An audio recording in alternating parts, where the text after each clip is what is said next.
The two of us are here to introduce a new Scala library for interacting with DynamoDB in a simple, type-safe, and efficient manner without a lot of boilerplate.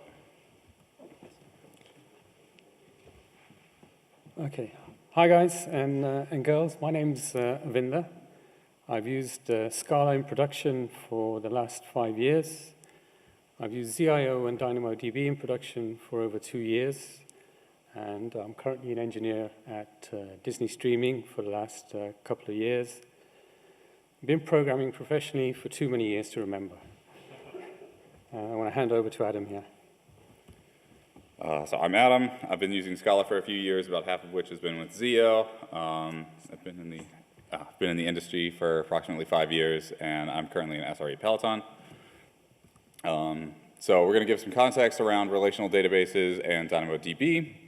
Then we're going to go into an example using the Java SDK for DynamoDB, show you how painful it is, and then I'm going to hand it over to Avi, and he's going to walk through the exact same example using our new ZIO DynamoDB library. So relational databases, like all pieces of technology, have some pros and cons. Some of their pros, there's a lot of great tooling. There's a rich querying language in SQL, which pretty much every developer has seen, if not used. And they are transactional, so you get ACID compliance, which is great. But they also have some cons. They're difficult to scale without a big investment in engineering hours and cost. And they're typically optimized for storage, which means that a lot of your performance is based on your disk I/O rather than your compute power. Then there's Amazon DynamoDB, which is a fully managed serverless key-value NoSQL database designed to run high-performance applications at any scale. It's a quote directly from AWS. So obviously, one of its big pros is that it has great scalability. It's got auto-scaling built in and global table replication without any investment in engineering hours. But like all pieces of technology, it also has some cons. So it simply does less work for you because it is schemaless. And there's a huge additional code burden placed on the developer to maintain data integrity because of that. So we're going to walk through a basic example of using the Java SDK for DynamoDB. We're going to create a case class, serialize and deserialize it into the format that the SDK expects. We're going to execute some API requests and manage their responses. And then we are going to do some performance improvements with request batching and parallelization. And we're going to do it all in ZIO to make it a fair comparison against our new library. And then we're going to count up the total lines of code it takes to perform some simple writes and reads and compare it to the ZIO DynamoDB example and show you just how much less boilerplate there is. So here, we've got a basic case class. It's a simple student. We've got a partition key and a sort key, which are essentially a primary key if you're not familiar with DynamoDB. And we've got two additional fields, which are our enrollment date and our payment, which is an instant, and then our payment is a sealed trait with options for debit card, credit card, and PayPal. So that's it. We're at 9 lines of code. First, we need to be able to write data to the database, so we're going to assume that our table has already been created.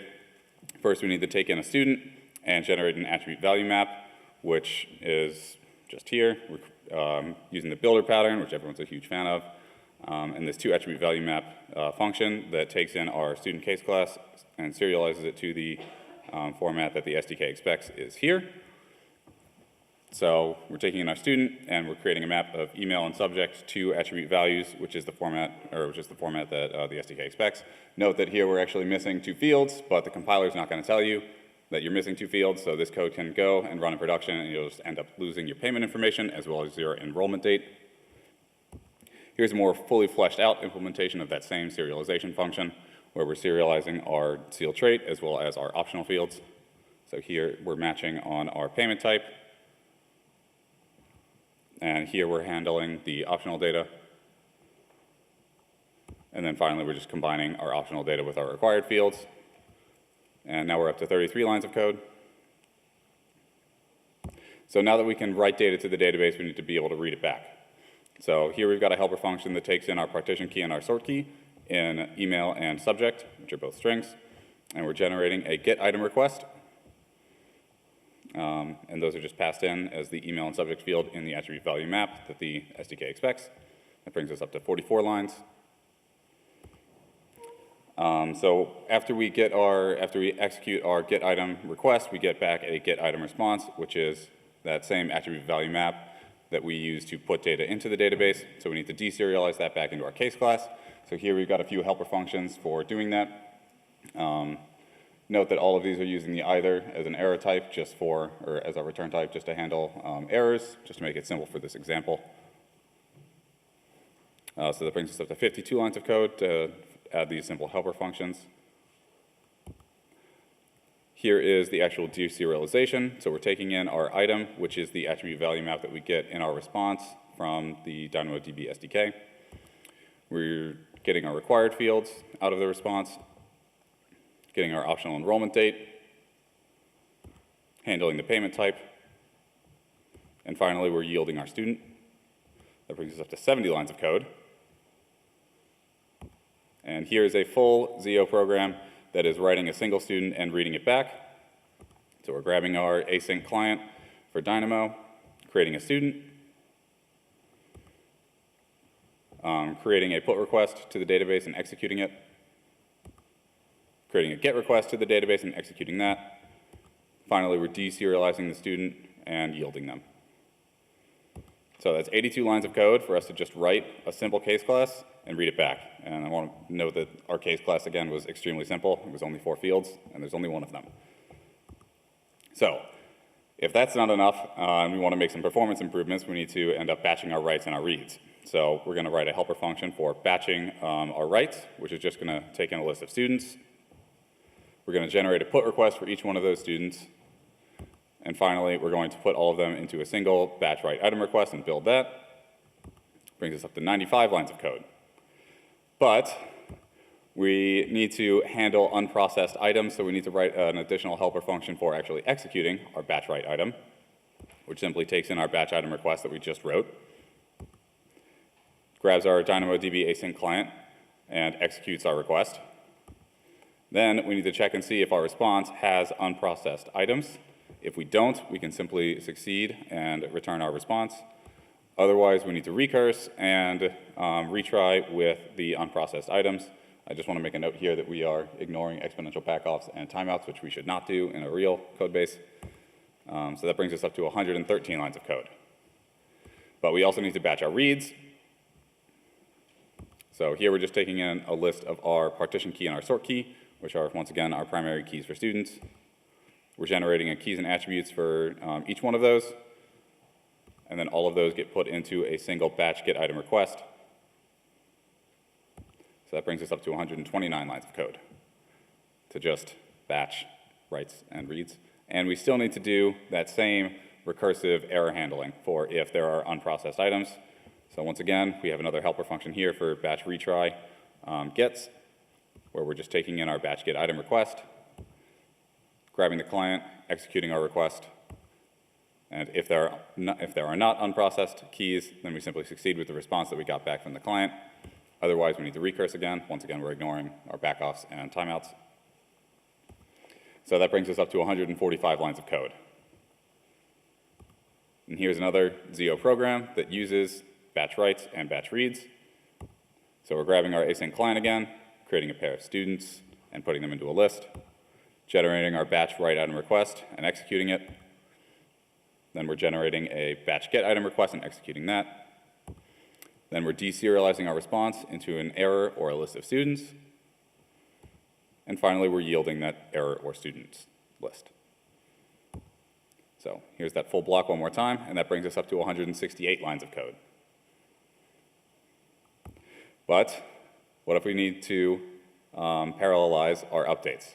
Unfortunately, the Dynamo SDK does not support batching of updates, so we need to write it ourselves, or write some parallelization for it, which is what we decided to do.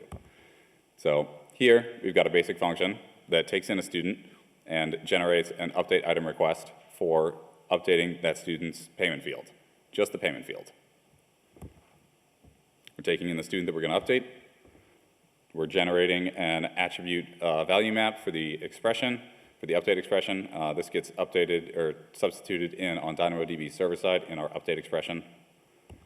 We're generating the update item request and setting our table name, email, and subject to specify which one we're going to update. and we're passing in our update expression, which note is a string, so it's kind of difficult to, or very easy to make mistakes with. And we're only setting the payment type here, and then we're passing in the attribute value map that we specified earlier, which is what gets substituted into the payment type in our update expression. And finally, we're omitting the rest of the ZIO program that we would normally have that we had in our previous slides. And here we're just using the client to update, or to execute 2 of these update item requests in parallel with an updated Adam and an updated Avi, and we're executing them in parallel using ZIO's zip-par functionality. So with all of that, that brings us up to 186 lines of code. Just to update students in parallel, get them individually, write them individually, execute batch writes and batch reads. So, boo, indeed. That's a ton of boilerplate, and we're still missing a ton of functionality from Dynamo. So there's scanning and querying with key conditions and filter expressions, which we haven't gone over. Pagination scanning query results into ZIO streams, which we haven't done either. Complex projection expressions and error handling. Right now, we're still just using that basic eithers. So right now, that's a ton, and it really doesn't look like a lot of fun to write all that boilerplate. So now I'm going to hand it over to Avi, and Avi's going to walk through the exact same example using our new ZIO DynamoDB library. Right. Thanks, Adam. Okay, let's have a look at a solution using our new ZIO DynamoDB library. And that's it.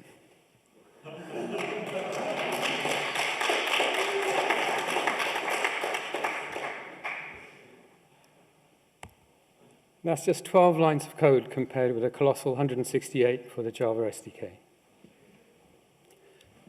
So let's go through the above code in more detail. First of all, we save our case class instances using put and compose them using zip. Note there's no manual batching. Execute will auto-batch. There's no manual serialization. We save our case classes directly, and everything's type safe. Next up, we use the for each function. For each student, we create a get query, and this is also auto-batched. We get back a list of our query results, and again, there's no manual serialization required. Finally, we provide a DynamoDB executor as a Z layer. And note, we could have also provided an in-memory fake, making the code highly testable. So here's the final solution again. Note, there's no manual batching, there's no manual serialization, it's type safe, and it's testable. So we're going to go over the DynamoDB query trait here. So the DynamoDB query trait is polymorphic in type A, and this A is returned inside a ZIO by the execute method.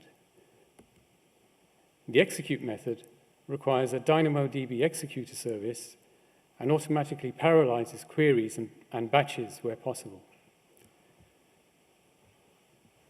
Zip and for each have been covered in the previous slides, so we won't cover them here. The DynamoDB executor service is an interpreter for the internal model and issues queries against the database. Note that we could have had both we have both live and in-memory fake implementations. Finally, there's a whole bunch of subclass instances for each query type. So get item is shown here, but obviously there are many more. And here's the whole code again. So moving on to more complex execute parallelization examples. Here we define a utility function, pk, for extracting the primary key given a student. You can zip together a bunch of different DynamoDB queries, and execute will figure out what can be batched and what can't, and execute the lot in parallel. In this example, puts will be batched and executed in their own fiber. However, batched updates are not supported by DynamoDB, so each of these update items will be executed in parallel, i.e. each update item will be executed in a separate fiber. Here we have the complete example again. Note that results from zip queries are returned in a tuple, but are ignored in this example. So moving on to the lower level serialization API, it uses the attribute value sum type, which corresponds to the AWS API type of the same name. And we just show a selection of types here. Attrmap is a top-level container type for an item and is a wrapper of map of string to attribute value. It comes with aliases for item and primary key. Internal type classes take care of attribute value conversions. In the example, we see that string and number primitives get converted to their corresponding attribute value types. Note, we don't need any special imports here. Update item takes a table name and a primary key, and one or more update actions. We use methods on projection expressions to get update actions, which can be combined using the plus operator.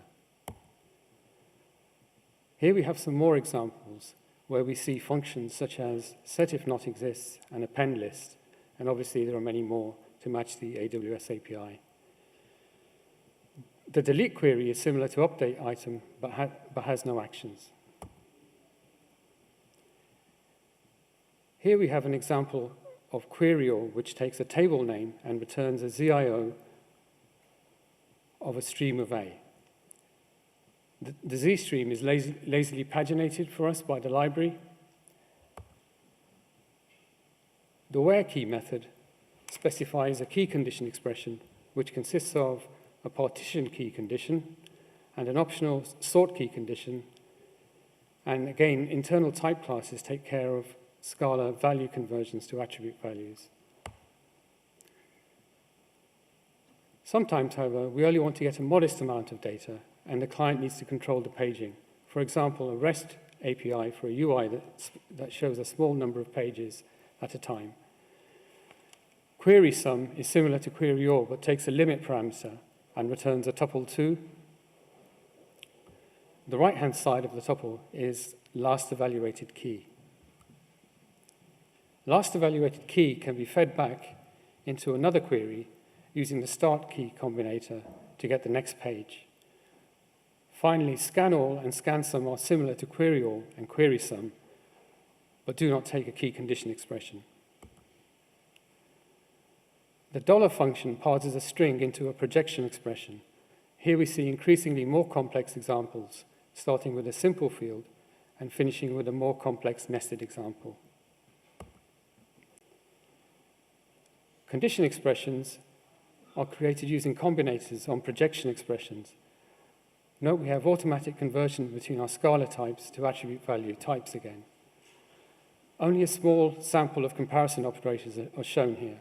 We offer full support for the AWS API. So using condition expressions, this example shows how the where combinator can be used by update item, delete item, and queryAll to specify a condition expression. The TypeSafe API integrates with ZIO schema to generate codecs. We see the use of ZIO schemas derive schema.gen to get a generated schema for student here.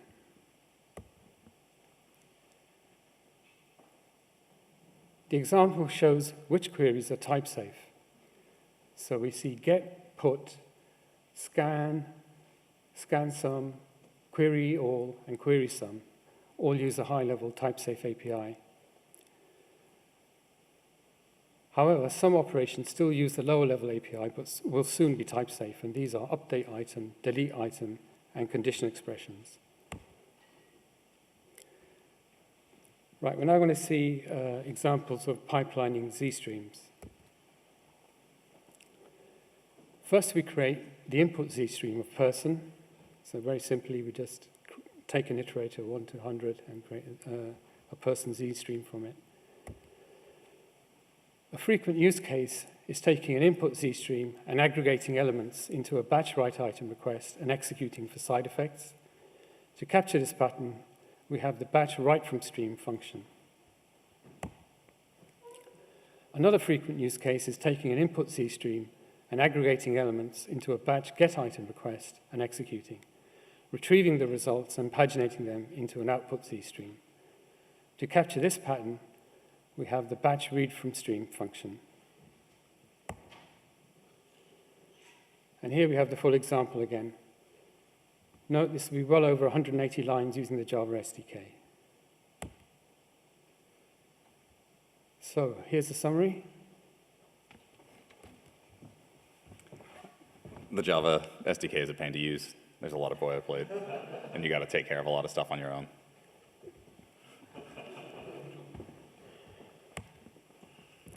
And as we've seen, ZIO DynamoDB is an absolute joy to use. There's no boilerplate. It's type safe with automatic serialization. Queries are composable with automatic batching and parallelization. It's integrated with ZIO from the ground up, and it's testable within memory implementations. If you're interested in learning more, the GitHub repo is here. There are a bunch of examples if you want to take a look. And there's a suite of integration tests if you want to take a look at examples that will run against a local instance of DynamoDB on your own machine. Contributors are obviously welcome. And this is a link to the AWS DynamoDB API docs if you're more interested in learning about DynamoDB itself.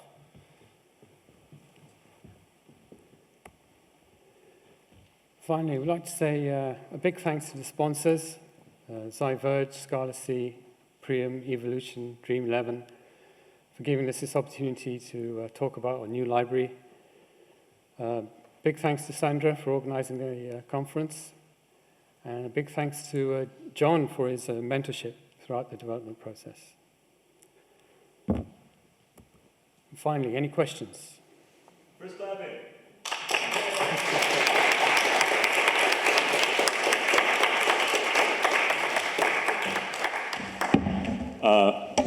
Any questions? Oh, Alex, you already have a mic. You're good. Can I? Is this on? Hello? It'll get turned on to speak into it. It'll get It's turned magic. on. Okay. So first of all, thank you so much for writing what looks like a wonderful database I/O library. Thank you so much. Thank you. And it's also a pleasure to meet you guys in person. Just two quick questions. What's your support for scans, and do you support any of the global secondary index APIs? At the moment, scan is an issue, so we're going to be supporting. Well, we do have scan. We have scan all, and we have scan some, but we don't have parallelization of scans at the moment. So parallelization of scans is something on the issue list at the moment. So I hope that answered your question. Okay. Do you support anything with global secondary index?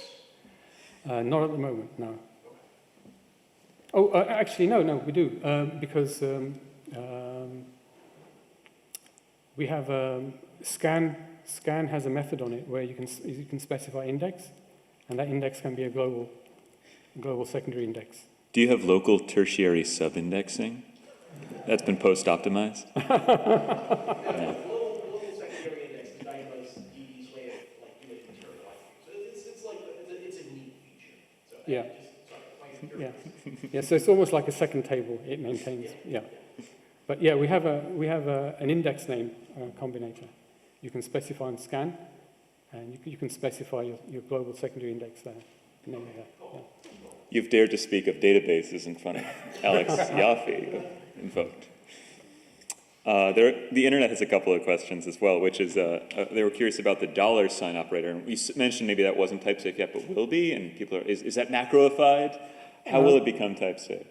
Well, there's no mention of that being type safe at the moment. Okay. That's unsafe for convenience. Sure. So it's a bit of a compromise. Mm-hmm. Makes sense because they have that nested dot in the array. Yeah. So it's really useful.